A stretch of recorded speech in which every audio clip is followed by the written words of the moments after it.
विपक्ष की ओर से ईवीएम को लेकर मचे हंगामे के बीच सुप्रीम कोर्ट ने चुनाव आयोग को आदेश दिया था कि इलेक्ट्रॉनिक वोटिंग मशीन ईवीएम में संरक्षित चुनावी डेटा को फिलहाल नष्ट न किया जाए। बता दें, चुनाव के बाद ईवीएम के सत्यापन से जुड़े एक मामले की सुनवाई के दौरान कोर्ट ने यह बड़ा आदेश दिया था। देश के मुख्य न्यायाधीश जस्टिस संजीव खन्ना की अगुवाई वाली पीठ ने कहा कि फिलहाल ईवीएम से कोई भी डेटा ना हटाएं और न ही उसमें कोई नया डेटा रिलोड करें। इससे पहले सुप्रीम कोर्ट ने पिछले साल अप्रैल में ईवीएम वीवीपैट को लेकर ऐतिहासिक फैसला दिया था। अपने आदेश में सुप्रीम कोर्ट ने चुनाव आयोग के लिए स्पष्ट दिशा निर्देश दिए थे कि क्या करना है और क्या नहीं।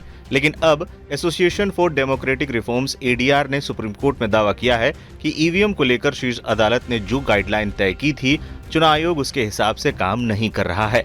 अब इसी पर सुप्रीम कोर्ट ने चुनाव आयोग से जवाब मांगा है। इसके साथ ही सुप्रीम कोर्ट ने ईवीएम वेरिफिकेशन के लिए चुनाव आयोग की तरफ से तय किए गए 40,000 रुपए के शुल्क को भी ज्यादा बताया। दरअसल एसोसिएशन फॉर डेमोक्रेटिक रिफॉर्म्स की एक याचिका में मांग की गई थी कि वोटों की गिनती समाप्त होने के बाद भी मशीनों से डेटा को नष्ट न किया जाए। इस जनहित याचिका पर सीजीआई संजीव खन्ना और जस्टिस दीपांकर दत्ता की बेंच ने सुनवाई की।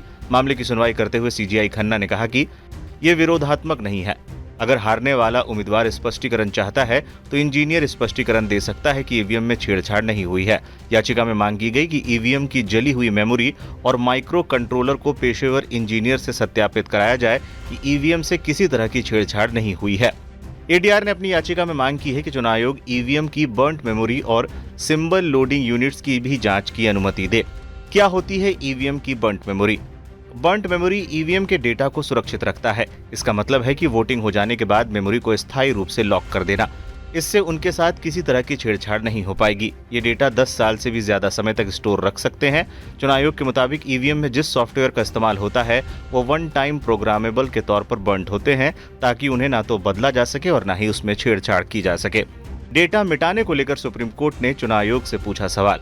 सीजीआई ने इस दौरान चुनाव आयोग के वकील से पूछा, आप डेटा क्यों मिटाते हैं? सीजीआई ने आगे कहा कि सुप्रीम कोर्ट का अप्रैल के फैसले में सिर्फ यही इरादा था कि अगर वोटिंग के बाद कोई सवाल उठाता है तो इंजीनियर आकर उनकी मौजूदगी में प्रमाणित करे कि बर्न्ट मेमोरी या माइक्रोचिप्स में कोई छेड़छाड़ नहीं हुई है। बस इतना ही। सुप्रीम कोर्ट ने वेरिफिकेशन के लिए तय शुल्क पर उठाए सवाल। बेंच ने इस दौरान ये भी कहा कि ईवीएम वेरिफिकेशन के लिए तय की गई 40,000 की शुल्क भी बहुत ज्यादा है। बता दें, एडीआर हरियाणा कांग्रेस के नेता सर्व मित्तर और करण सिंह दलाल द्वारा दायर याचिकाओं में ईवीएम की बर्न्ट मेमोरी, साथ ही साथ माइक्रो कंट्रोलर की जांच के लिए नीति बनाने की मांग की है। याचिका में चुनाव नतीजों पर शक और ईवीएम में छेड़छाड़ की आशंकाओं के सत्यापन की मांग के लिए चुनाव आयोग को निर्देश देने की मांग की गई है। मामले की सुनवाई अब 17 मार्च को होगी।